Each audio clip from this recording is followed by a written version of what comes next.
Damos gracias al Señor por un día más en el cual nos permite estar juntos como un cuerpo en Cristo. Damos gracias al Señor porque hasta este momento su misericordia ha sido en nuestras vidas.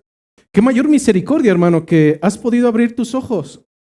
Qué mayor misericordia y qué mayor gracia que el Señor te haya permitido el día de hoy tener suspiro de aliento en tus pulmones cuando muchos otros más no lo han podido tener. Qué mayor misericordia, hermano, que estar en este lugar donde ciertamente buscamos adorar, exaltar su presencia una vez que hemos alcanzado misericordia. De la misma manera en que nos encontramos, vamos directamente a nuestras escrituras. El día de hoy comenzamos cronológicamente un capítulo nuevo en el libro del profeta Oseas, capítulo número 12. Oseas se encuentra después de los profetas mayores. Después de los 4 profetas mayores se encuentra el libro de Oseas. Y vamos a ir al capítulo número 12 una vez que la semana pasada concluimos el capítulo número 11. Dice el libro de Oseas, capítulo número 12, versículo 1 a versículo 6. Efraín se apacienta de viento y sigue al solano. Mentira y destrucción aumenta continuamente. ¿Por qué? Porque hicieron pacto con los asirios y el aceite se lleva a Egipto. Pleito tiene Jehová con Judá para castigar a Jacob conforme a sus caminos. Le pagará conforme a sus obras. En el seno materno tomó por el calcañar a su hermano y con su poder venció al ángel. Venció al ángel y prevaleció. Lloró y le rogó. En Betel le halló y allí habló con nosotros. Mas Jehová es Dios de los ejércitos. Jehová es su nombre. Tú pues, vuélvete a tu Dios. Guarda misericordia y juicio y en tu Dios confía siempre. Esta es palabra de nuestro Señor. Hermano, así como estamos de pie, roguemos al Señor no solamente para que la palabra sea fiel en esta mañana, sino para que al mismo tiempo nuestros oídos, nuestros corazones, nuestro entendimiento sea apto para que la semilla no solamente caiga, hermano, sino para que dé fruto. ¿Cuál es esa palabra? ¿Cuál es esa semilla? La palabra de nuestro Señor. Oremos en esta mañana, hermanos. Amado Señor, bendito Dios poderoso, grande eres tú, mi Dios. Lento para la ira, grande y rico en misericordia. Y a través de esa misericordia, la cual, Señor, no somos aceptos, sino por tu gracia. Hoy rogamos y suplicamos, Señor, que seas tú a través de tu Espíritu el que traiga la palabra, que confronta corazones, que nos insta a caminar en santidad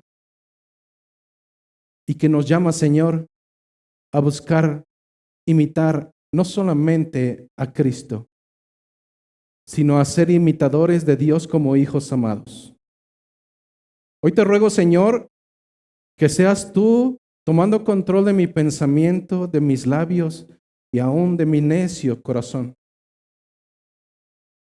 Porque aún mi corazón, Señor, es engañoso.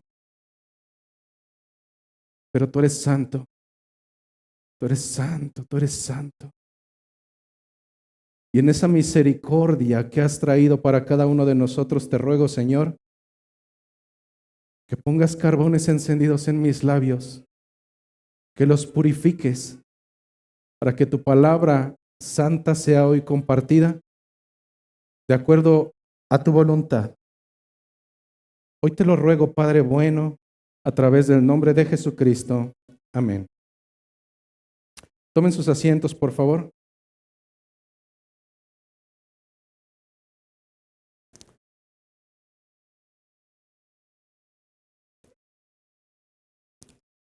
Bueno, si el día de hoy me ve manoteando, no se vaya a espantar. Me traje a la mascota y anda por aquí rondando. Vamos a empezar el día de hoy con un contexto introductorio. Es necesario que comprendamos de manera anticipada cuál es el contexto sobre el cual se va a vertir la palabra que será expuesta. De manera contextual sabemos que el día de hoy, así como lo han sido los 11 capítulos anteriores, ha sido acusación tras acusación, tras acusación, tras amonestación contra un reino del norte, después de que el pueblo de Israel se divide en dos y uno toma un reino, el reino del norte, y otro se divide al sur, uno de ellos con el rey Jeroboam, el otro con el rey Roboam, uno de ellos el reino del norte con 10 tribus, el reino del sur con solamente 2 tribus. Un reino del norte dentro del cual sus 19 reyes todos hicieron lo malo delante de Dios. No hubo uno solo. No hubo uno solo que hiciera lo recto delante del Señor. Y un reino del sur cuya capital estaba en Judá, el cual de los 19 reyes solamente 4 hicieron la voluntad del Señor. El resto se perdieron. De esta manera, el día de hoy es nuevamente una acusación basada no solamente en lo que está haciendo la nación del norte, sino bajo un hecho histórico de dónde es donde proviene el pueblo de Israel. El día de hoy Oseas se vuelve a referir a hechos e incidentes del pasado de Israel para mostrar 2 cuestiones en específico. Solamente 2 cuestiones. La primera de ellas es recordar nuevamente al pueblo que Dios tiene una permanente bondad inmerecible para cada uno de ellos. No hay una razón justificable o razonable para que Dios, después de tanta necedad, después de tanta desobediencia, después de tanta transgresión, siguiera manteniendo esa bondad. Pero Oseas lo vuelve a traer nuevamente a colación. Dios tiene una bondad que es permanente por cuanto esa es su naturaleza. Pero del mismo modo, Oseas vuelve a traer también a memoria y remembranza de la historia del pueblo un segundo hecho que es innegable, y este tiene que ver con la naturaleza constante de ingratitud del pueblo de Dios. Tal pareciera que Oseas se escribió el día de ayer. Tal pareciera que la palabra de Dios tiene permanencia independientemente de que los tiempos cambien. Ambas situaciones siguen siendo vigentes. El Señor sigue teniendo bondad, sigue teniendo misericordia interminable con un pueblo que al mismo tiempo no cambia su naturaleza, que sigue siendo un pueblo ingrato. En este sentido, recordamos que las 12 tribus de Israel se dividieron en este momento histórico a causa del pecado y la desobediencia de un rey llamado Salomón. Muchas veces tenemos el estereotipo del rey Salomón que hizo lo recto delante de los ojos de Dios, que fue bueno. Bueno, este rey, a final de cuentas, también fue imperfecto. Se sobrepasó en su mano, exigiendo trabajo gratuito e imprimiendo presión sobre el pueblo, haciendo uso de su título de rey. El juicio vino para él a través de un profeta y le dijo que su reino sería dividido, mas no mientras él viviera, sino una vez que él faltara en esta tierra. Y así fue. El reino del norte fue tomado por el rey Jeroboam y el reino del sur por el descendiente Roboam, que era hijo directo de este rey Salomón. Algo que tenemos que entender es que ambas tribus, las 12 tribus descendían de una sola simiente, la simiente de Abraham, la simiente de Isaac, por consiguiente la simiente de Jacob. Y es curioso cómo es que en el Antiguo Testamento y aún en el Nuevo los nombres tenían un significado. Todos ellos descendían, esas 12 tribus descendían de un engañador. Esas 12 tribus descendían de un engañador. Su nombre era Jacob. El significado del nombre Jacob se traduce del hebreo como engañador. Sin embargo, ese hombre sufriría un cambio drástico en base a su actitud y en base a su dependencia y su terquedad en buscar el favor de Dios. Más tarde su nombre Jacob o engañador sería cambiado por el nombre de Israel, que se traduce como aquel que lucha con Dios. Pero no aquel que lucha con Dios en el sentido de retarlo o de faltarle al respeto, sino aquel que constantemente lucha con Dios para obtener su favor, para obtener su bendición, para estar a cuentas con Él. La pregunta es, ¿por qué le llamaron engañador? Bueno, es que anticipadamente ese nombre tendría una razón de ser. Ustedes conocen la historia y si no la conocen, yo les sugiero que lean todo el libro de Génesis, que es tan hermoso. Pero específicamente en el capítulo 27, no vaya hacia allá, te voy a contar rápidamente qué fue lo que sucedió en ese capítulo número 27 una vez que tanto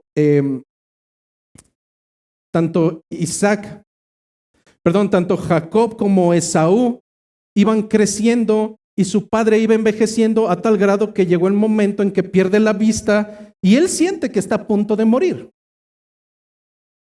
El buen Isaac, cuando envejece y pierde la vista, sabiendo que pronto va a morir, llama a su hijo mayor Esaú. Porque en el Antiguo Testamento era común que al primogénito, la primogenitura, viniera cargada no solamente de beneficios, sino también de obligaciones. Pero usualmente el primogénito era aquel que era bendecido y era favorecido no solamente por su padre a través de su boca, sino a través de los designios de Dios. Es entonces que Isaac le pide a Esaú: hijo, ve y caza algo y hazme un estofado, hazme una comida de esa que es deliciosa para que una vez que yo haya comido, entonces pueda yo bendecirte y tal vez morir. Lo que no se esperaban es que, así como hoy en día, hay mamás que son solapadoras, también el buen Jacob tenía una mamá la cual estaba escuchando cerca y se enteró de todo lo que había dicho el buen Isaac. Al darse cuenta, ni tarde ni perezosa, cuando Esaú sale al campo, ella llama a su hijo Jacob y le platica todo lo que sucedió y lo insta para que sea él quien vaya a tomar 2 cabritos, los prepare. Ella los prepara y le dice: y llévale la comida a tu papá para que él te bendiga a ti. El buen Jacob, aún con temerosidad, le dice: no, ¿y qué tal que si me cacha? ¿Qué tal que si se da cuenta que no soy Esaú? Porque ¿qué no te das cuenta? Que yo soy lampiño, no me sale ni un bigote y Esaú es velludo. No te preocupes, te voy a poner restos de la piel de los cabritos sobre tus brazos y sobre tu pecho, y cuando él te pregunte, entonces tú dirás: soy Esaú.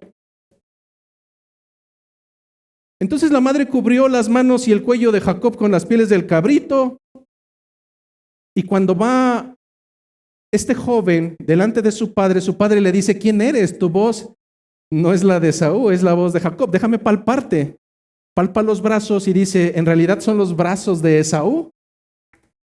El padre come y empieza a bendecir al hijo menor. Y le da toda esa noción de qué es lo que vendrá en el futuro. Y de la misma manera que en el pasado, lo que se ataba en la tierra, se ataba en los cielos, lo que salía por la boca de ese padre era un designio por parte del mismo Dios. Cuando regresa Esaú, lleva el alimento delante de su padre Isaac, e Isaac le dice: ¿quién eres tú? Y él le dijo: yo soy tu hijo, tu primogénito Esaú. Entonces, ¿quién fue el que vino anteriormente? Fue mi hermano Jacob. Dice entonces ahí en ese texto, Génesis 27:35, que Esaú dijo, que Isaac dijo, y él dijo: vino tu hermano con engaño y tomó tu bendición. Y Esaú respondió: bien llamaron su nombre Jacob, pues ya me ha suplantado 2 veces, se apoderó de mi primogenitura y he aquí ahora ha tomado mi bendición. No voy a entrar en detalles históricos, pero quiero que comprendas que la naturaleza de donde venía el pueblo de Israel era ciertamente de una noción de un engañador, de alguien que se había puesto más que listo y había sacado ventaja en varias ocasiones. Así es que al igual que Jacob, las naciones que descendieron de él practicaron el engaño. Sin embargo, a diferencia de los reinos del norte y de los reinos del sur, Jacob buscó constantemente a Dios. Jacob buscó constantemente a Dios. Nosotros recordaremos cómo Jacob luchó con un ángel para que lo bendijera, pero sus descendientes pensaron que las bendiciones que disfrutaban eran el fruto de su propio esfuerzo. Jacob limpió su casa de ídolos, lo vemos en Génesis 35:2, pero sus descendientes continuaron rindiendo culto a los ídolos. De tal manera que así como a veces los hijos dicen cuando cometen algo tonto, es que lo saqué de ti. Bueno, ¿y por qué no aprendes lo bueno? Listo eres, Jacob. Eres engañador. Algo que vemos es que esas naciones realmente descendían del linaje de Abraham, pero no se comportaron con el tiempo tal como lo hicieron Abraham, Isaac y Jacob. Así es que el día de hoy comenzamos con el versículo 2 que dice: pleito tiene Jehová con Judá, pleito tiene Jehová con Judá para castigar a Jacob conforme a sus obras. Qué curioso. Lo primero que nos dice el texto es que Dios tenía un pleito, que Dios contiende con Judá y al mismo tiempo con Jacob. Si Dios está contendiendo, esto incluye tanto a Efraín como a Judá, esto incluye que Dios tiene un pleito real, una incomodidad, un desacuerdo con esas 12 tribus. Aunque Judá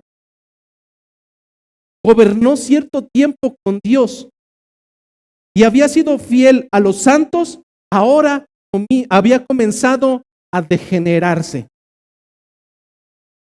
Se habían mantenido cerca de la casa de David, geográfica e históricamente, y con esto habían gobernado con Dios.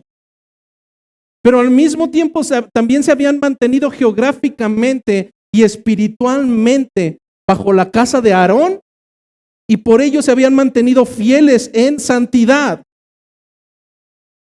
Mientras todos los reyes de Israel, del reino del norte, fueron desobedientes, el reino del sur, al menos 4 reyes hicieron lo bueno. ¿Qué significa hacer lo bueno? Significa obedecer a Dios. Sin embargo, Dios está dejando claridad que tenía un pleito y una enemistad contra ellos. ¿Por qué? Que no hubo permanencia en santidad. Porque no hubo permanencia en santidad. Cuando nosotros vamos a los textos del Nuevo Testamento, nosotros vemos en una parábola del sembrador. Y vemos cómo una de las semillas cayó en terreno pedregoso. Dice que la semilla cayó, creció rápidamente, pero de la misma manera en que creció rápidamente, así de rápido se secó. Como pastor, puedo dar cuenta de gente que llega a la iglesia y llega, no, sí, pastor, vamos adelante, y vamos a hacer, y vamos a leer, y vamos a... Crecen rápidamente y a lo mejor uno dice, wow, ahí cayó la semilla. Pasan 2, 3 meses, ya no lo ves, ya no la ves, empieza a decaer, de repente ya regresó como cerdo, nuevamente a revolcarse en el fango, regresó como perro que sacó su vómito y lo vuelve a comer, es decir, vuelve a lo desagradable. ¿Qué es lo que pasó con el pueblo de Judá? Se veía tan bien, estaban en comunión con el Señor, adoraban a Dios en el templo santo, se mantenían bajo las ordenanzas de Él, pero no hubo permanencia. No hubo permanencia. ¿Qué pasará? ¿Qué pasará si algún día en esta iglesia vemos a alguien que es espiritual, que lo vemos, es más, casi flota, hermano. Es el non plus ultra de la iglesia. Pero de repente en un término en su vida va decayendo espiritualmente, y de repente ya lo vemos enlodado en el fango, lo vemos haciendo 1001 trizas, lo vemos haciendo lo que no es grato delante del Señor. Y resulta que así acaba sus días. ¿Qué pasó con ese hermano? ¿Le podemos llamar hermano? Yo te digo que no. No tuvo permanencia. Las Escrituras nos instan en que los santos deben de perseverar y son preservados no por sus fuerzas, sino por una elección divina. El pueblo de Dios caminaba en santidad, al menos el pueblo de Judá, el reino del sur, mas llegó un momento en que la perversidad, la idolatría, la desobediencia se hizo presa de ellos y simplemente no hubo permanencia. Nosotros vemos un caso muy similar y lo conoces en el libro de Apocalipsis, capítulo número 2, versículo 2, donde este mensaje va dirigido a una iglesia llamada la iglesia de Éfeso. Fíjate qué hermosas palabras, las primeras desde el versículo 2 hasta el versículo 3. Le dice el ángel de Jehová a esta iglesia: yo conozco tus obras y tu arduo trabajo y paciencia, que no puedes soportar a los malos y has probado a los que se dicen ser apóstoles y no lo son. Y los has hallado mentirosos y has sufrido y has tenido paciencia y has trabajado arduamente por amor de mi nombre y no has desmayado. ¡Wow! Hasta ahí, hermanos, hasta ahí yo quisiera ser integrante de la iglesia de Éfeso. Es el mismo Señor el que le está dando gloria y le está dando reconocimiento porque han tenido cualidades dignas de ser exaltadas. Si nos quedáramos solamente hasta el versículo número 2, la verdad es que esto sería extraordinario, pero esa palabra es interesante.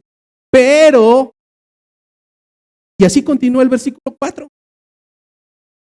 Pero tengo contra ti que has dejado tu primer amor. Recuerda, por tanto, de dónde has caído y arrepiéntete y haz las primeras obras, pues si no, vendré pronto a ti y quitaré tu candelero de su lugar si no te hubieres arrepentido. ¡Wow, hermano!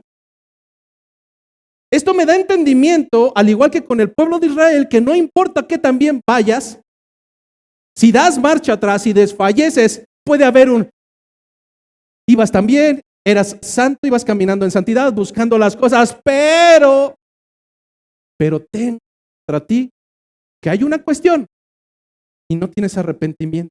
¿Por una? Sí, hermano, por una. Por una. ¿Qué pensarías? ¿Qué pensarías de un padre de familia que hace un rico estofado, que hace un rico plato de lentejas con chorizo, con carne,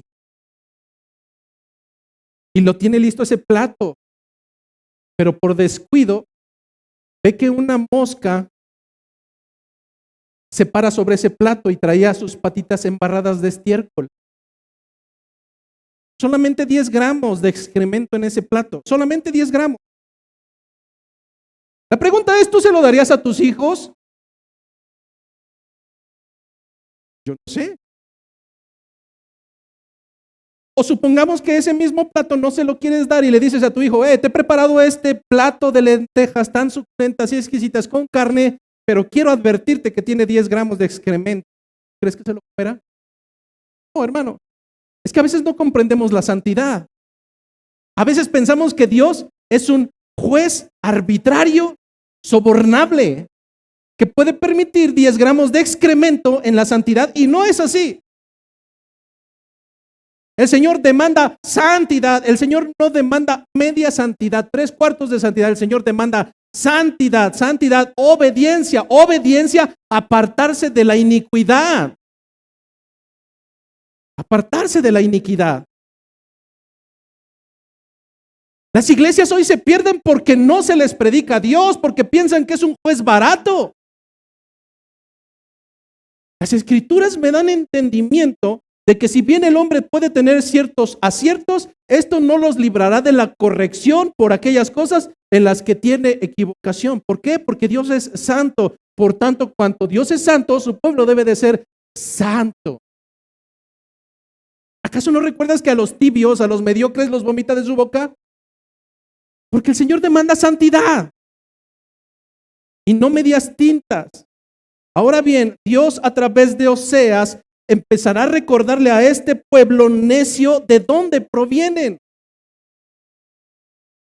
Y por eso inicia una remembranza por medio de Jacob. Ustedes no son hijos de Satanás. Ustedes no vienen de cualquier hijo de vecina.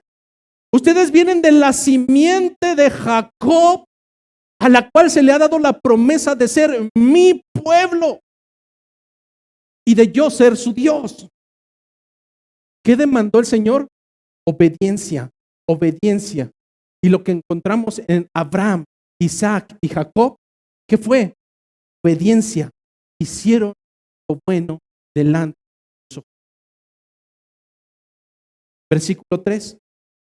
En el seno materno tomó por el calcañar, hablando de Jacob, en el seno materno tomó por el calcañar a su hermano y con su poder venció al ángel. Venció al ángel y prevaleció. Lloró y le rogó. En Betel le halló y allí habló con nosotros. ¿A qué se refiere todo esto? No pretendo ahondar, pero sí te pretendo dar las citas bíblicas para que llegando a tu casa lo corrobores. En Génesis capítulo 25, versículo 26, tenemos cómo es que específicamente y realmente lo que está diciendo las escrituras sucedió. Jacob tomó por el calcañar a su hermano al nacer. Resulta que la mamá de estos dos quedó encinta y no solamente venía uno, venían dos. Pero dicen las escrituras que cuando nace Esaú, Jacob no se quiere quedar atrás y lo toma de su pie y también sale él. Él quería la bendición a como quiera que fuera el lugar. Más adelante, en Génesis capítulo 32, versículos 24 al 31, nosotros vemos cómo es que realmente lo que está diciendo Oseas sucedió. Históricamente, dice que Jacob, una vez que iba a encontrarse con Esaú para hacer amistad, aparte de que era engañoso, también era un poco cobarde. Y envía primero a sus siervos y envía primero a su esposa y a sus hijos para encontrarse con Esaú, a ver si se le baja el coraje. Pero en ese momento, el ángel de Jehová se aparece y dice que Jacob empezó a pelear con él. ¿Cómo que a pelear con él? La escritura no es muy clara y yo no quiero inventar, simplemente dice que peleó con él. Y le preguntó, ¿quién eres? Y le dijo, déjame ya, porque ya está amaneciendo. El ángel de Jehová le dijo, ya estate en paz. Y le dijo, no te voy a dejar si no me bendices primero. Ojalá y nosotros fuéramos así con Dios. Insistentes, tercos, pero en el sentido de buscar el favor de Dios. Ese texto dice que realmente Jacob venció al ángel. No es que lo haya derrotado, sino que el ángel dijo, bueno, ya, voy a bendecir. Y prevaleció en Peniel. Allí el ángel le tocó la coyuntura de la cadera y lo descoyuntó el muslo. Aquella herida divina lo convirtió en un hombre nuevo en Israel. Aquel que pelea, aquel que busca a Dios. Y es ahí en Betel donde Jacob halla nuevamente a Dios, cuando acata el mandamiento divino y Dios le confirma su promesa nuevamente dada desde Abraham.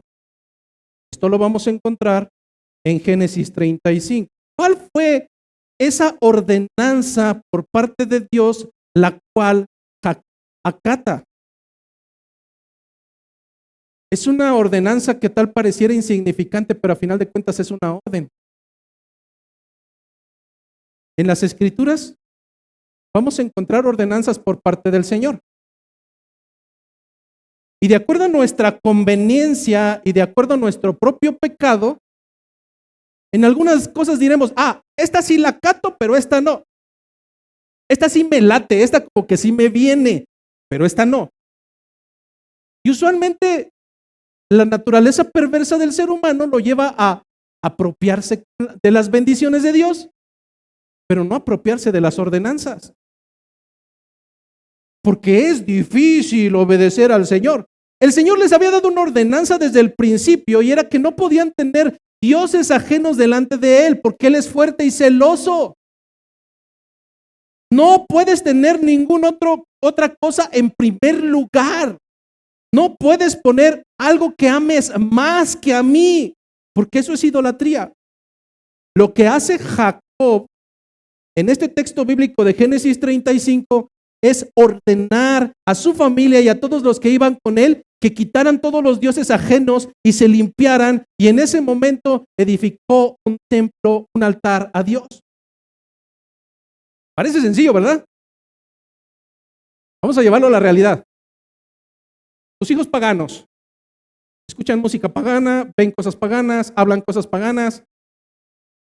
¿Cuántas veces realmente los has instado, así como lo hizo Jacob, a que dejen todas esas cuestiones en las cuales las han puesto como primicias y como primer lugar y han quitado a Dios? Porque, bueno, a la música le dedicamos, ¿qué? 3 horas, 4 horas, 5 horas, y a Dios, Señor, bendice los alimentos, gracias, amén. ¿Qué clase de creyentes somos? Es que al WhatsApp y al Facebook y a las redes sociales sí le dedicamos 3 horas a 4. ¿Y devocional? ¿Cuál devocional? Bueno, entonces vemos cómo es que realmente una cabeza de hogar tiene que instar a su familia a obedecer las ordenanzas del Señor. Y a veces nos preguntaremos, ¿por qué no lo hacen? Porque seguramente la misma cabeza es tibia. Porque seguramente a lo mejor como padre de familia también eres una burla. Digno de burla. Si tú no te sujetas, ¿cómo esperas que se sujeten los hijos? Si tú no caminas en santidad, pues esperas que los hijos caminen en santidad. Pero en este sentido, lo interesante es que realmente Jacob obedece y hace que su casa obedezca. Versículo 5. Mas Jehová es Dios de los ejércitos, Jehová es su nombre. Mas Jehová es Dios de los ejércitos, Jehová es su nombre. La semana pasada veíamos en la predicación que Dios no es como yo. Esta ruptura tan drástica donde está haciendo mención de Jacob, que peleó con el ángel, que fue testarudo, que ciertamente obedeció. Ahora Jehová, una vez dejando claro cómo es la naturaleza del hombre, cómo es la naturaleza de la simiente, versículo 5 ahora deja claro que mientras el hombre es así, Él es Jehová. Él es el Dios de los ejércitos. Jehová es su nombre. Jehová, el Dios de Israel, el Dios de Abraham, el Dios de Isaac, el Dios de Jacob. Aquel que abrió el mar en dos y los hizo pasar en seco.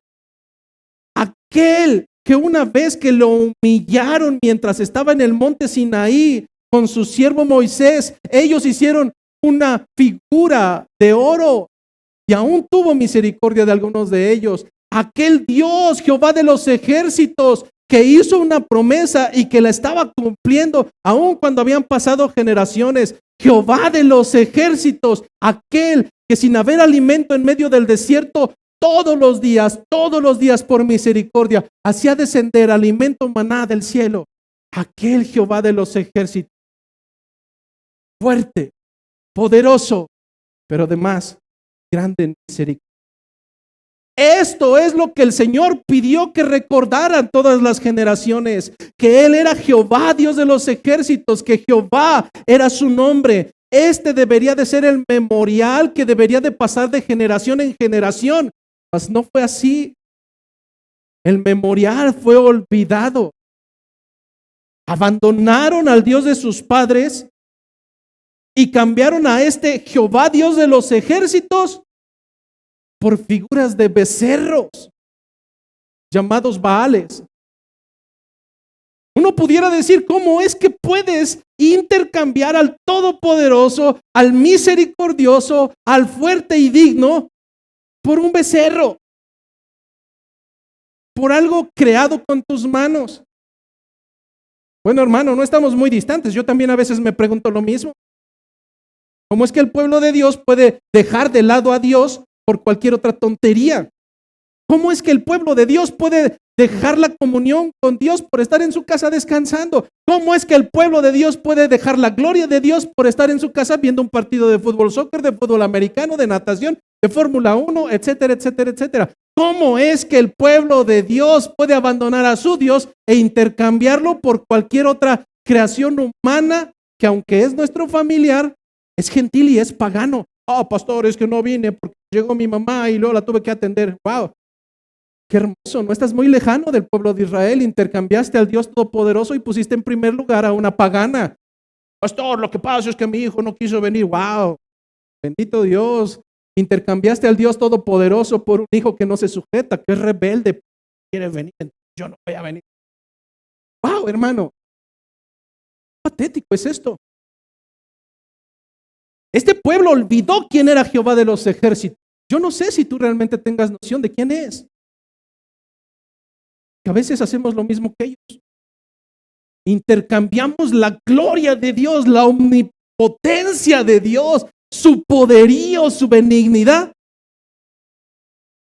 Plato de lentejas. Por una insignificancia. De tal manera que solamente hay dos sopas en el evangelio. Obedeces a Dios, te sujetas a sus preceptos, a sus mandamientos, a sus estatutos, y esto se traduce en bendición. Salmo número bienaventurado varón, será árbol plantado junto a corrientes de agua. Y decimos, sí, amén, gloria a Dios, arrebato, decreto. Déjese de tonterías. Está diciendo que el que se deleita en yo no mucha gente que se deleite en los estatutos de Jehová y que en su ley medita de día y de noche. Pero la otra mitad, veíamos no hace mucho tiempo en una reunión familiar, veíamos como la otra mitad a lo mejor sí puede acoplarse a tu estilo de vida. Así lo malo, dice la segunda mitad del Salmo.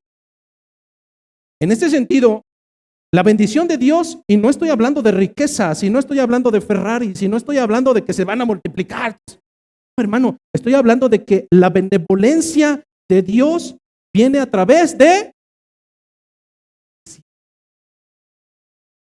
No hay otra, hermano. Jesús, Jesús, allá afuera están tu madre y están tus hermanos. ¿Oh? ¿Quiénes son mi madre? ¿Quiénes son mis hermanos? Estos son mis hermanos. Estos son mi madre. Los que obedecen la palabra del Dios que está en los cielos. Esos son nuestros hermanos. Los tibios y las cabras no, hermano. Los que se sujetan a la voluntad de Dios. Y entonces, ¿qué pasa con los desobedientes? Pues a la luz de las Escrituras vemos que sí o sí a los desobedientes les vendrá juicio y les vendrá condenación. Eso es lo que ha estado pasando a lo largo de todo el libro de Oseas. ¿Crees que el Señor tendrá mayor misericordia con un desobediente actual que con su pueblo escogido a inicios del fundamento bíblico? Yo no lo creo así. Si tú caminas en obediencia y en sujeción a los postulados del Señor, tarde que temprano vendrá el juicio y vendrá la condenación a tu vida. No es cierto, pastor, yo he visto narcotraficantes que les va muy bien y que tienen sus Ferraris y tienen sus camionetas y llenas de... Bueno, espérate. Es que llegará un día al final de sus caminos que vendrá el juicio y vendrá la condenación.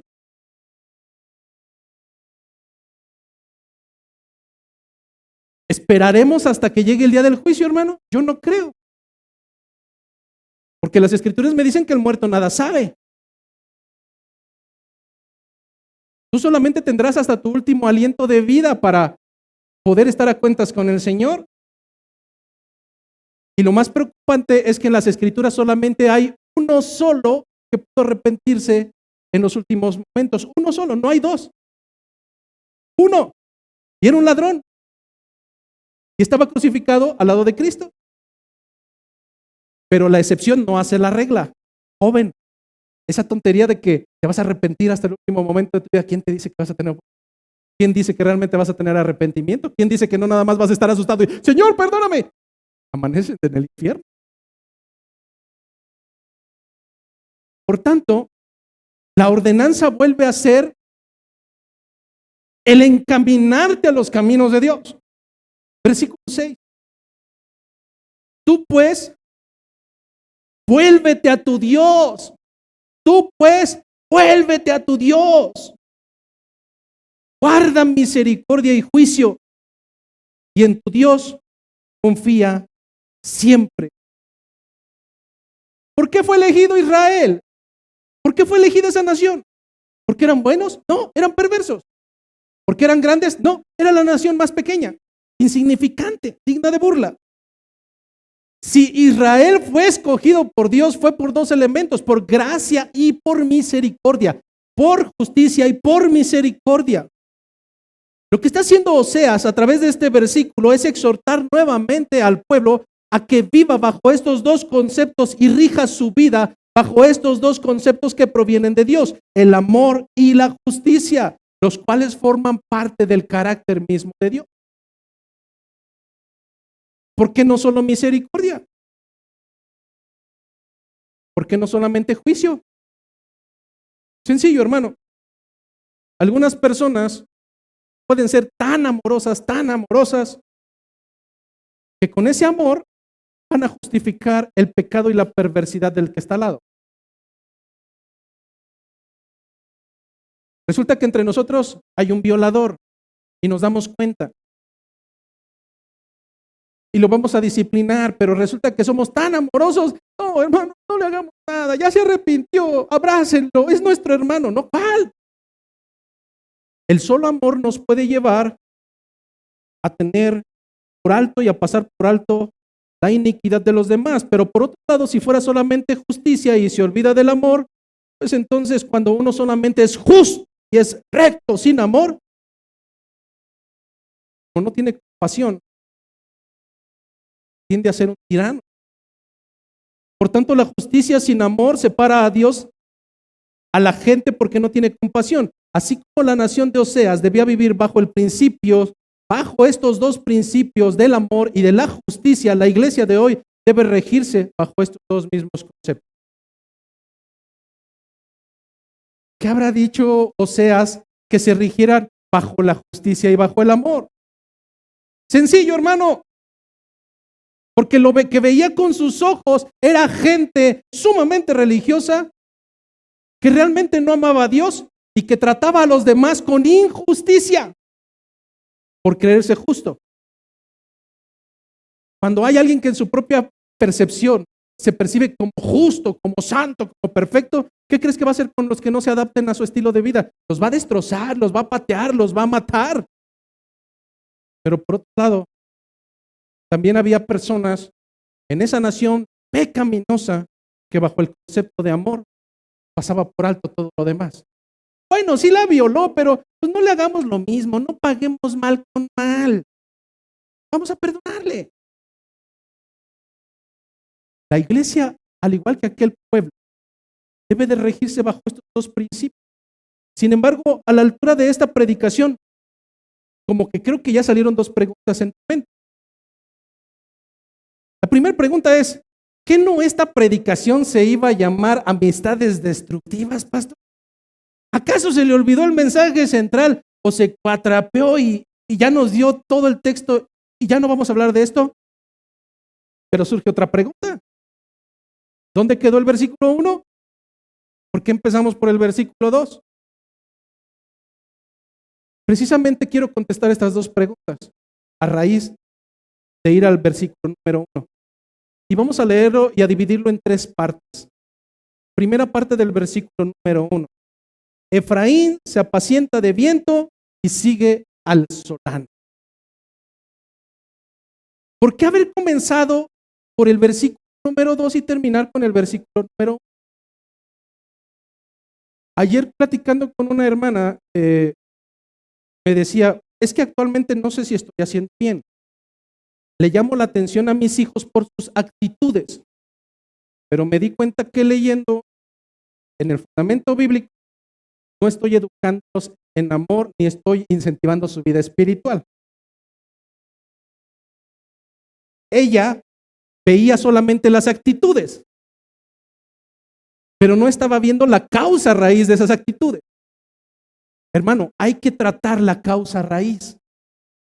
Hay que ir a la fuente de donde están saliendo esos comportamientos. ¿De dónde salen esos comportamientos? Del perverso corazón.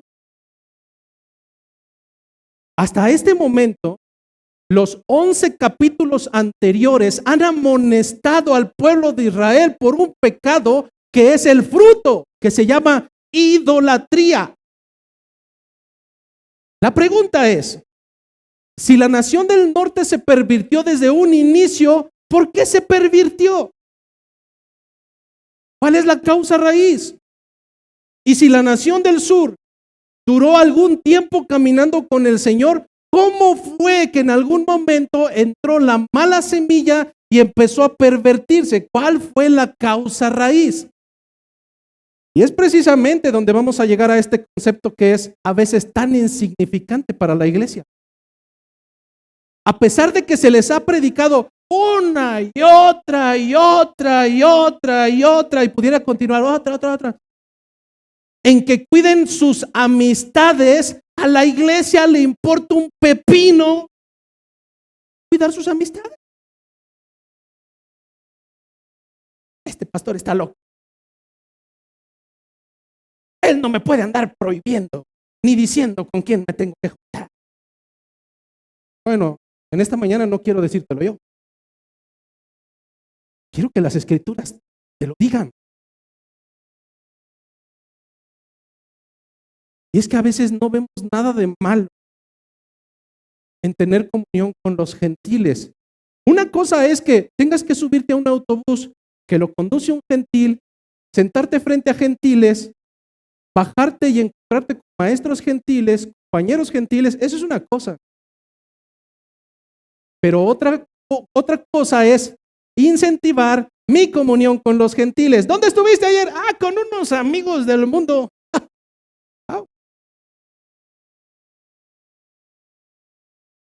¿Qué no asististe a la reunión de la membresía? Pastor, lo que pasa es que fui con unos familiares. Efraín se apacienta el viento y sigue al solano. ¿Tú piensas que eso es provechoso? ¿Tú piensas que eso te va a traer bendición? ¿Tú piensas que desobedecer al Señor va a traer algo diferente a ti que lo que pasó con Israel? Efraín se apacienta de viento. ¿Qué quiere decir esto? Asentar se traduce como alimentarse. Lo que me está diciendo es que Efraín o la nación del norte se alimentó. ¿De qué se alimentó? De viento. Pastor, ¿cómo es eso? A ver, yo me alimento con maruchan, yo me alimento con pollo, yo me alimento con un mole y un refresco de esos negros fríos, escarchados. Pero alimentarme de viento, eso es medio tonto, ¿no? ¿Qué me puede aprovechar el viento? Bueno, come viento durante una semana y veremos si sobrevives. Eso es lo que estaba haciendo Efraín. Se estaba alimentando de algo que era ficticio, de algo que no le aprovechaba para su tracto digestivo, de algo que no lo iba a nutrir. Pero él seguía alimentándose de viento. Pero además dice que seguía al solano. ¿Qué es el solano? En el lugar geográfico de Asia hay 4 tipos de viento. Uno de ellos es el viento solano. El viento que viene del este y que viene de la zona del desierto. ¿Cómo va a llegar ese aire? Aire caliente. aire sofocante. En ocasiones, aire delicioso. Un airecito rico, caliente. Pero ese mismo viento que a veces es agradable, por lo calientito que es, también es perjudicial. Ese aire solano trae destrucción. Si ese aire solano le pega de lleno a los árboles frutales, los va a dañar y va a dañar el producto. Lo que me está diciendo es que, por un lado, Efraín se alimentaba de algo que no nutría y por otro lado, iba en pos de algo que era pasajero y que además era destructivo. No solo a eso, segunda parte del versículo número 1. Mentira y destrucción aumenta continuamente. Mentira y destrucción aumenta continuamente. Yo nunca lo he hecho, pero he visto esos videos donde agarran una pelotita de hielo, la avientan sobre una ladera y empieza a sumarse más nieve y nieve y nieve y después se vuelve una pelotota grande. Bueno, si yo me hubiera puesto delante de la pelotita, la pateo con un pie, pero ponte delante de la bola de nieve grandísima, no vas a poder con ella. Si nosotros pudiéramos traducirlo en la vida pecaminosa del hombre, cuando un hombre se alimenta de lo que es vano, de lo terrenal y de lo pasajero, se siente a gusto, hermano. De verdad. Piensa por un momento, esas novelas bíblicas del amor entre José y María y que Moisés y la pasión y el engaño. Piensa en esas novelas bíblicas. 2 horas aplastado frente a la televisión, alimentándote de porquería y de suciedad. ¿Qué provecho te va a traer? Ninguno. Te vas a levantar de ahí, hermana, pensando en que engañar a tu esposo es bueno, porque a las que engañan a su esposo les va bien, como a Marimar, como a la dueña y muchas cosas de esas. ¿Qué clase de tontería? Piensa por un momento en las pláticas infructuosas con tus compañeros de trabajo que están sentados y dicen, ay, ¿ya viste al nuevo? Ay, sí, qué guapo es. Ay, yo sí le entraba. ¿Que no eres casada? Sí, pero no importa. Piensa en esas pláticas tan estúpidas en las cuales te alimentas y las llevas para tus nutrientes, alimentos que no nutren espiritualmente y caminos buscando lo pasajero y lo terrenal. ¿Qué es lo que va a suceder con alguien que no se alimenta espiritualmente? ¿Qué es lo que va a pasar con alguien que pone su entendimiento bajo las cosas pasajeras de este mundo, bajo lo terrenal? Hermano, tarde que temprano va a haber consecuencias. En verdad, tarde que temprano va a haber consecuencias.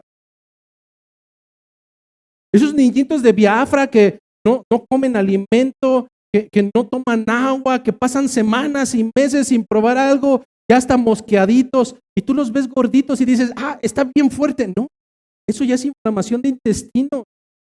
Pasa junto a uno de esos niños y solamente tócale su hombro y se va a romper, se va a caer. ¿Por qué? Porque no está nutrido.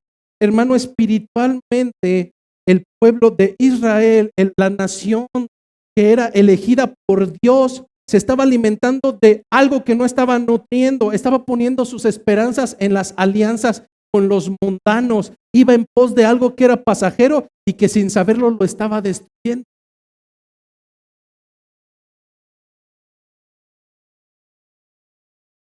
¿Qué pasó? Aumentó de continuo la mentira. Se estaban engañando.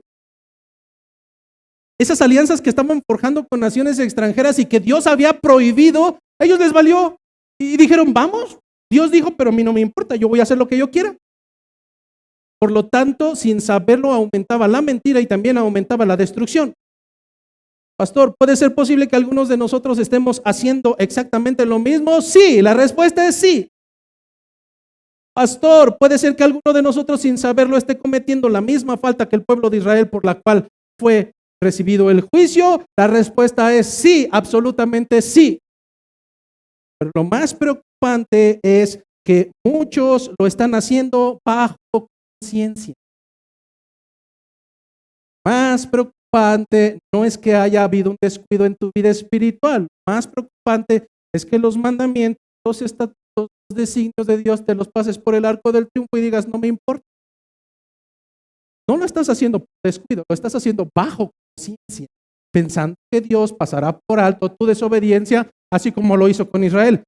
No, no pasó por alto la desobediencia. Tampoco hará contigo. Siendo más claros, ¿de dónde surgió toda esta condenación que se transformó en idolatría? ¿De dónde surgió toda esta condenación hacia Israel y a Judá? Surgió de la desobediencia. Todo el juicio surgió de la desobediencia. Versículo 1, tercera parte, y aquí viene la razón. ¿Por qué vino todo el juicio? Porque hicieron pacto con los asirios y el aceite lo llevaron a Egipto. ¿Por qué vino la condenación? Porque hicieron pacto con los asirios y el aceite lo llevaron a Egipto. La acusación de Dios tiene una causa raíz y son esas amistades o esas alianzas o esos pactos con amistades que van a ser destructivas. Se acusa a Efraín de su necedad por apoyarse en Egipto y de apoyarse en Asiria cuando estaban en apuros a causa de su desobediencia. Dios me está destruyendo, pero me voy a refugiar en Asiria, pero me voy a refugiar en Egipto. Y hasta les vamos a llevar aceite, nuestro preciado aceite. Lo que estaba sucediendo es que estos hombres necios se estaban alimentando a sí mismos con esperanzas vanas, humanas, mientras estaban en desacuerdo con Dios.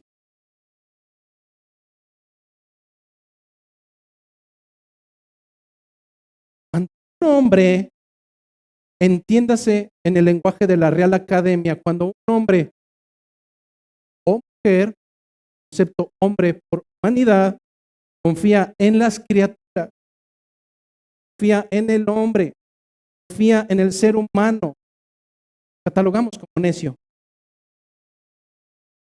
¿Cuál fue la ordenanza de Dios a la cual desobedecieron? Éxodo capítulo 34, versículo 11. Éxodo 34, capítulo 34, versículo 11. ¿Cuál fue esa desobediencia? Esta ordenanza se dio en el Éxodo, cientos de años atrás. Éxodo 34, 12. ¿Cuál es la ordenanza?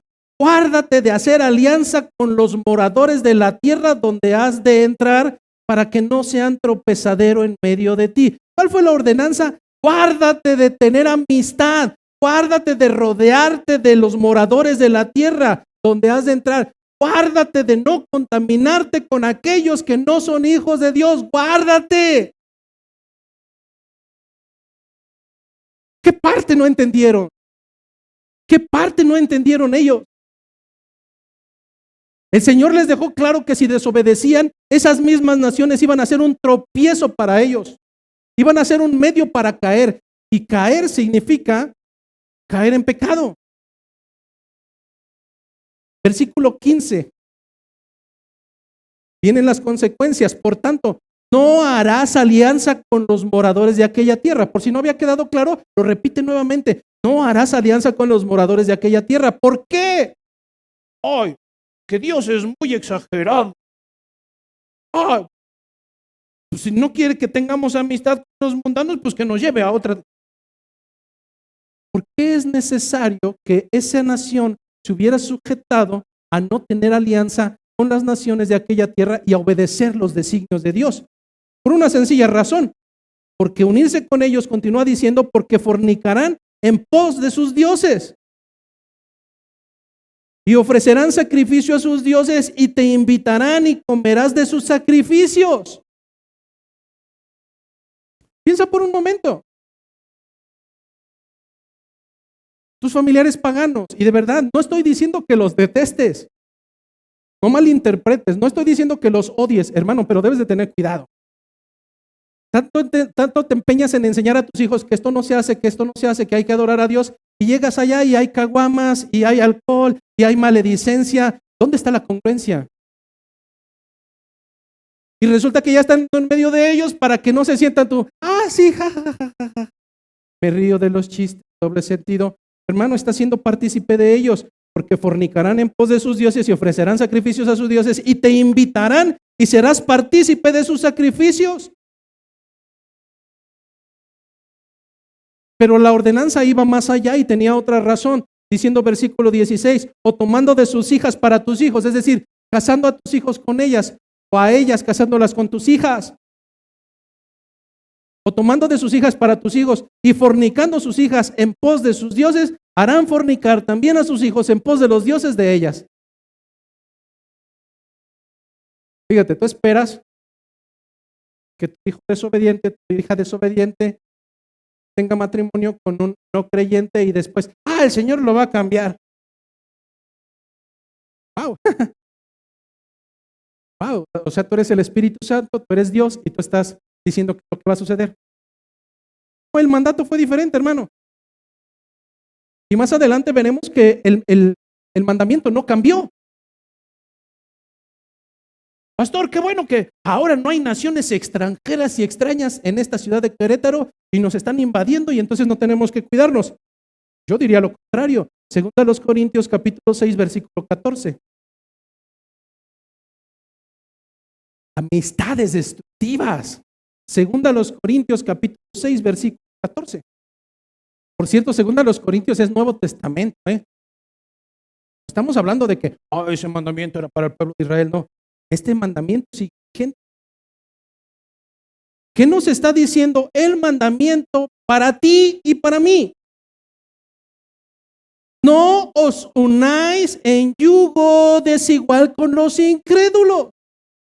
Pastor, pero eso se refiere a los noviazgos y los matrimonios. Pues dime dónde dice, porque yo no veo. Lo que me está diciendo es que no me una en yugo desigual con los incrédulos. ¿Qué es un yugo? Es una madera que le ponían a dos bueyes para que caminaran juntos. No te unas ni camines a la par de los incrédulos. No camines con ellos. ¿Cuál es el mandamiento? No lo hagas. Pastor, ¿qué quiere decir no en el griego? Que no.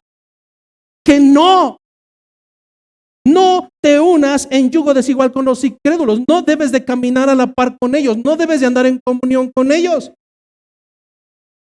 Los tres postulados contrastantes siguientes me dicen, número 1, ¿por qué? Por una razón. ¿Qué compañerismo tiene la justicia con la injusticia? ¿Qué compañerismo? ¿De qué puedes hablar? ¿Qué temas afines puede haber? ¿Qué comunión puede haber con la justicia y la injusticia? ¿Qué comunión? Vente, vamos a matar un perro. No, que vengas. ¿Qué comunión puede haber de un injusto con un justo? Vamos a faltarle el respeto a aquella muchacha. No. ¿Qué comunión tiene la justicia con la injusticia? ¿Qué comunión? Pero como nosotros somos mejores que Dios, tomamos nuestras propias decisiones. Mientras Dios dice, no te unas en yugo desigual con los incrédulos. ¿Qué es un incrédulo? Un incrédulo es aquel que no camina conforme a la voluntad de Dios, bíblico. Lamentablemente, mi mamá, mi papá, mis hermanos, mis hermanas, mis hijos en ocasiones.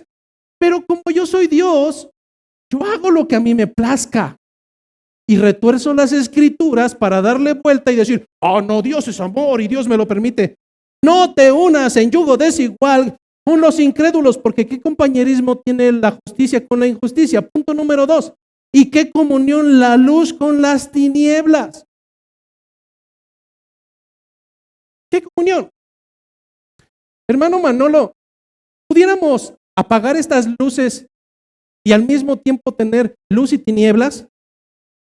Pues no. ¿Qué comunión tiene la luz con las tinieblas? Ninguna, porque cuando hay luz deja de haber tinieblas y cuando hay tinieblas deja de haber luz. ¿Qué parte no hemos comprendido, hermanos, que no podemos tener comunión con los incrédulos? ¿Qué parte? Bueno, sí hay una manera. Y esa manera es sencilla. Tal vez piensas que eres luz, pero realmente eres parte de las tinieblas.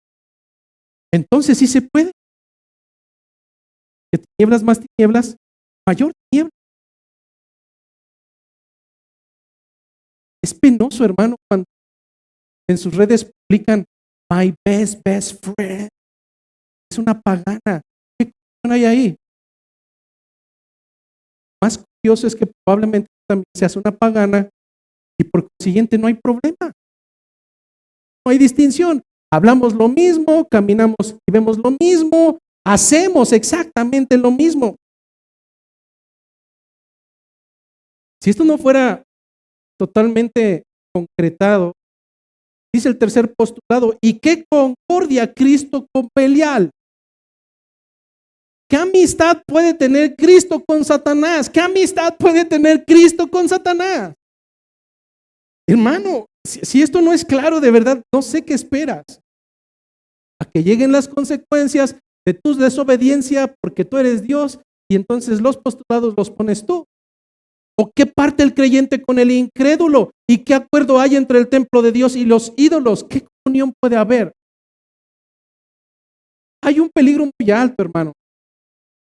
Y es que esas amistades destructivas, tú mismo las estás incentivando, tú mismo las estás justificando. ¿Te das cuenta por qué debe de haber amor, pero también debe de haber justicia? ¿Te das cuenta por qué tenemos que pensar sí con el corazón, pero también tenemos que pensar con la mente del Señor? Que nuestra sola misericordia nos lleva a justificar a los pecadores y pasar por alto sus transgresiones. Es que es mi hija. Vive con el novio, pero es mi hija. No me puede decir nada. Bueno, esto no aplica solo para el matrimonio, esto aplica para cualquier relación social. En ningún momento vas a encontrar que este mandato dice, aquellos que se vayan a casar o los que van a casarse, no deben de casarse en yugo desigual. No, hermano, está hablando para cualquier tipo de relación social. Pastor, entonces solamente debo de reunirme con los que son cristianos. No, hermano, te voy a decir algo. Hay personas que pasan esa puertita de allá y esa puertita no es mágica. Esa puertita, cuando pasas por ahí, no es incrédulo, sí, la paso. ¡Ah, cristiano! Voltea a tu alrededor.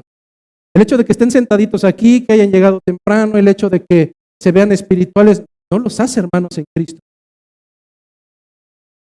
Yo incluso me atrevería a decir que aquí entre nosotros hay cabras. Que entre nosotros hay no creyentes. Nosotros hay Satanás. De verdad, la Escritura sí dice. Se han sembrado unos y otros. El mandamiento va más allá, hermano. El mandamiento va más allá. No te unas en yugo desigual con los incrédulos. Si yo te dije que un incrédulo es aquel que no profesa en su vida diaria la comunión con Cristo, entre nosotros incluso puede haber incrédulos.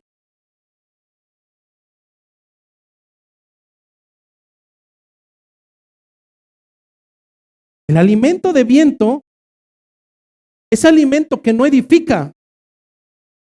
El viento solano es agradable pero destruye. ¿Habrá algunos de los que están aquí sentados con los que de manera continua tienes comunión? Vuelvo a repetir. ¿Habrá algunos con los que están aquí sentados con los que tal vez de continuo tengas comunión? Y probablemente sean ese alimento de viento. Y probablemente sean ese viento solano que se siente padre, pero que no edifica. Los creyentes, cada que se reúnen, hacen alusión al Salmo 133, versículo 1. Mirad cuán bueno, precioso es habitar los hermanos juntos en armonía. Y entonces empiezas a indagar y dices, hermano, qué padre que se reunieron los hermanos en Cristo, porque mirad cuán bueno y delicioso es habitar los hermanos juntos en armonía. ¿Y cómo les fue? ¿Qué hicieron? Ah, bien padre, hermano, hicimos de comer y hacemos unos bombones y platicamos acerca del fútbol, soccer el fin de semana y en qué se quedó la telenovela de Pancha Rasqueado y un hermano bien gracioso empezó a hacernos reír y después echamos un partidito de voleibol y entonces publicamos nuestras imágenes. Mirad, tan bueno y delicioso es habitar los hermanos juntos en armonía. Bola de pagano.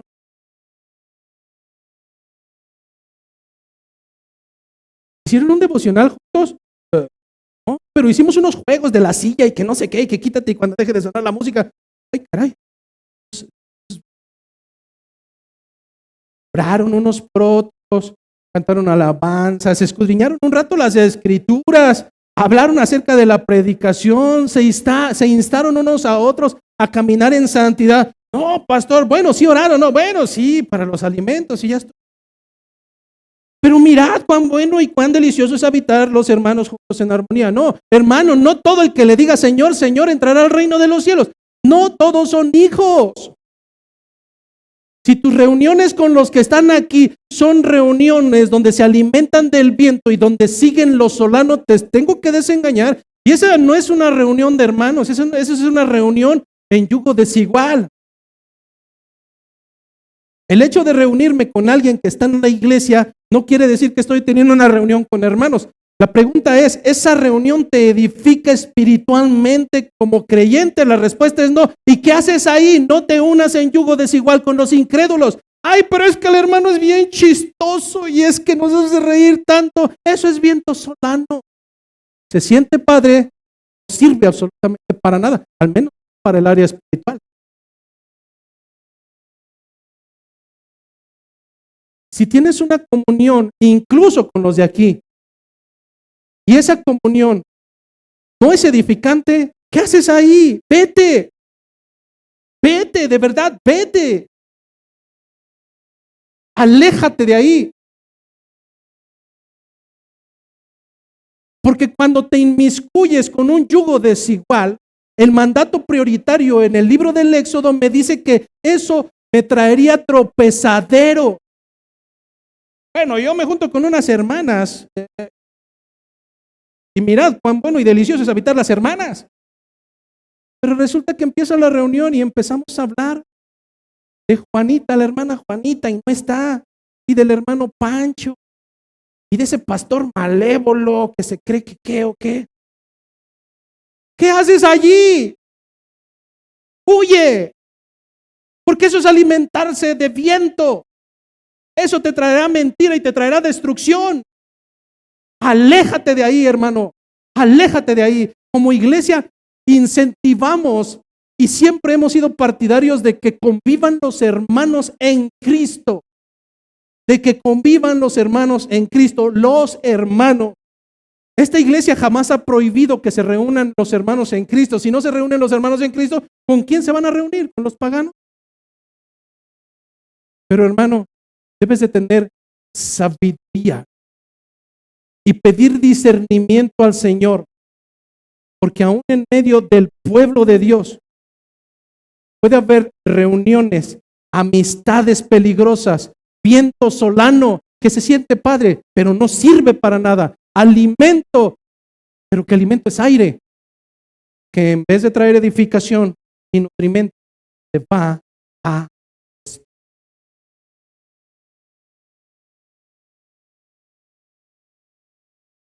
Dice que el que con lobos anda, ya se enseña. La que con chismosa se junta, chismosa va a terminar. El que con los graciosos se junta, payaso terminará.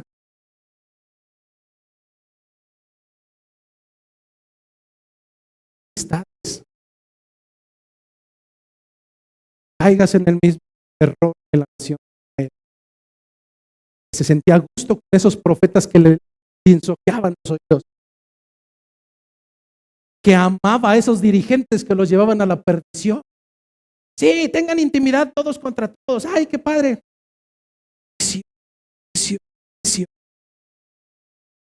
Proverbios 13:20 me dice que el que anda con sabios, sabio será, mas el que se junta con necios será quebrantado. Proverbios 17:9 me dice que el que cubre la falta busca la amistad. Es que yo me junto con ese hermano porque nunca me enjuicia, porque nunca me llama la atención. Bueno, el que cubre la falta busca amistad, mas el que divulga aparta al amigo. Sí, a veces pensamos que el hermano que más nos ama en la iglesia es el que nos da la segunda. Ese te detesta. A veces pensamos que el que no dice mis perversidades o no me exhibe a la luz es porque me ama, es mi amigo. No, sí busca tu amistad, mas el que divulga se apartará del amigo. ¿Por qué? Porque a veces pensamos que la amistad es solapamiento. Es así. Un hermano en Cristo que de verdad te ama, en el momento en que abras la boca de más te dirá: cállate y piensa las cosas, porque estás denigrando el nombre del Señor. Porque hay amistades destructivas y esas amistades te llevarán a juicio. Primero a los Corintios 15:33. No erréis, no te equivoques. De verdad no te confundas. No erréis. Las malas conversaciones corrompen las buenas costumbres. Las malas conversaciones corrompen las buenas costumbres. Entonces no estoy llamado a tener amistad y alianzas como lo hizo el pueblo de Israel con otros que no pensaban y caminaban en lo mismo. Correcto, hermano. Entonces no estoy llamado a tener amistades destructivas, pero es que a mí me gustan. Israel recibió advertencia tras advertencia tras advertencia y no entendió. Llegó el juicio. Domingo a domingo, domingo a domingo, has tenido advertencia tras advertencia tras advertencia. ¿Qué pasa si no escucho? Que tendrás juicio. Debes de entender en esta mañana que tú estás llamado a santidad, estás llamado a santidad, estás llamado a edificar, estás llamado a obedecer, estás llamado a tener comunión con los santos, no con Belial, estás llamado a glorificar el nombre de Dios y no a ponerlo en vergüenza. La pregunta final de esta mañana es: ¿lo estás haciendo en verdad? ¿Estás realmente caminando en santidad? ¿Estás realmente edificando a los hermanos? ¿Estás realmente obedeciendo? ¿Estás realmente teniendo comunión con los santos? ¿Estás realmente glorificando el nombre de Cristo? ¿Estás realmente evitando esas amistades que son sumamente destructivas? Si la respuesta es no, tengo que decirte en esta mañana que estás en un grave pecado. No son tus amistades que son buenas aunque no son creyentes. Es una desobediencia ante el Señor. No es que un día les vas a predicar y los vas a cambiar. No, hermano, se llama desobediencia. Es que son mis familiares y es amor. No se llama amor, se llama desobediencia. Pero resulta que, ¿qué pasa si yo sigo insistiendo? Yo lo hice, hermano. De verdad, yo lo hice. En algún momento no entendí el mandato del Señor y seguí insistiendo en tener convivencia con los incrédulos. Porque con ellos nací, porque con ellos crecí, porque una de ellas me parió y ¿sabes qué sucedió? No entendí por la buena. Tarde que temprano tronaron mi corazón, desquebrajaron. A veces uno tiene que entender las consecuencias de la desobediencia. No hace mucho tiempo, varios de ustedes me han preguntado: ¿será bueno o será malo tener amistades paganas? Yo creo que tienes la respuesta. Hay un mandato claro por parte del Señor. Tú eres quien deberá de concientizar si sigues desobedeciendo al Señor, si te sujetas a eso. Bajo el entendido de que obedecer al Señor traerá bendición, bajo el entendido de que traer desobediencia traerá consecuencias que se llaman juicio. Que Dios se apiade de cada uno de nosotros, de nuestra rebeldía. Que Dios se apiade de cada uno de nosotros en nuestra desobediencia y falta de sujeción. Que Dios extienda misericordia, hermanos, y que la gracia, que la paz y sobre todo la misericordia del Señor esté cada uno de nosotros.